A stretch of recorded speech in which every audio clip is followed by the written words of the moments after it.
Yan. Yo, what's up guys? Shani Chloe and welcome back to my channel.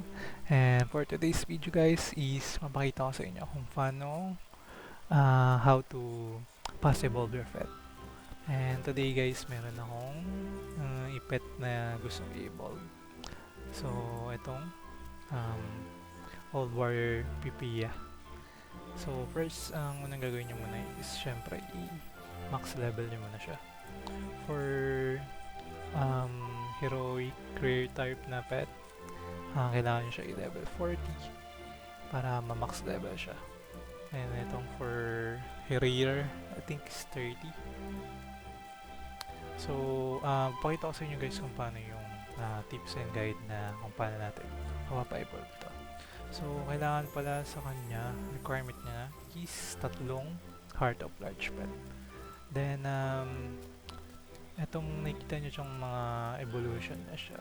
4 yung evolution na chance na makuha mo. So, 5% to itong dalawa.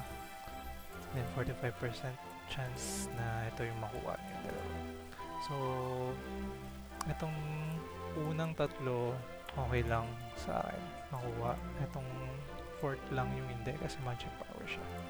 So, yun na guys, gawin na natin. Bali, kailangan natin is, ang kailangan nyo lang is eto, Candy Jelly Seal. So, ang kailangan pala natin gawin is Heart of Small Pet para makabuo tayo nung saan yung malaki? Etong malaki, Heart of Large Pet. So, 3 ganito kailangan. So, 50 kailangan natin, 36 meron akong 36, so 14. So 14 na lang kulang ko. Then unang yung gagawin mo is punta kayo kay Ariel. So kailangan natin 14 na heart, small heart pet. Yan, heart of small pet. So, ito lang guys, simple lang. Bibili nyo lang kay Ariel is etong Pet Lucky Box. Para sa mga hindi nakakalam, meron siyang laman na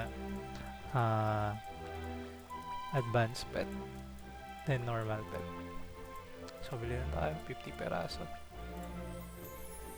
So, okay lang yung maubos yung candy nyo guys, kasi nakakuha rin naman niya sa request. Then, ano nyo lang, open nyo lang. Then, yan. After nyo makuha yun, 50.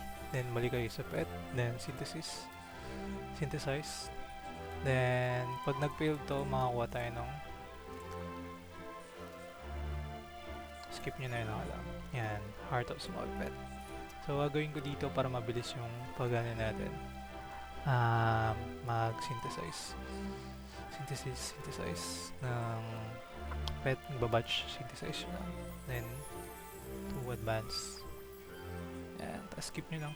Ayan, makikita mo kung ilan yung makukuha nyo total na Heart of Small Pet. So yun, kompleto na tayo guys, yun lang. Ganun lang, kadali. Para kung paano yung mga pass-evolve yung pet nyo. So kung marami kayong candy, ito lang bilhin nyo. Pet Lucky Box. Then, kung gusto nyo rin palang ipa-level yung pet nyo, pwede nyo rin i-release to. Then may makuha kayong pet food. Yan. Then ipang pa-level nyo sa pet nyo. Yun. So, ano natin, kakrop na natin yung big heart. So, punta tayo kay Master Craftman. So, dalawang kulang natin. Eto. Okay. So, may sobra tayo sa dalawa. Tapos, itong Marvelous Sprayer na to, nakuha lang siya kay dito sa General Goods Merchant. Doon lang siya nabibili kung di nyo pa alam. Ito siya, Marvelous Sprayer. So, bili tayo. So, yun guys, kompleto na yung pang-evolve natin ng pet. So, ni-evolve natin. So, release nyo muna tong port. I-release ko muna to para ma-evolve natin. Okay. So yun, ready to evolve na siya guys. And reminder ko lang guys, random yung makuha nyo dito. So may chance na ito yung makuha nyo yung 5%. So na-experience ko na yan. And ang pangit na nakuha ko yung magic power. So yun. Yun, bad trip lang. Kasi tatlo yung chance mo makuha. Yung maganda, tapos yung pangit pa yung nakuha. So good luck guys. Sana ito yung makuha natin. Wag lang to. Okay lang kahit ano yung tatlo dito. Wag lang to. Okay, let's go. Ayun. So, nakuha natin si... Sana? Anong name na ito? Si General Pipia. So, yun. Strike power, magic defense siya.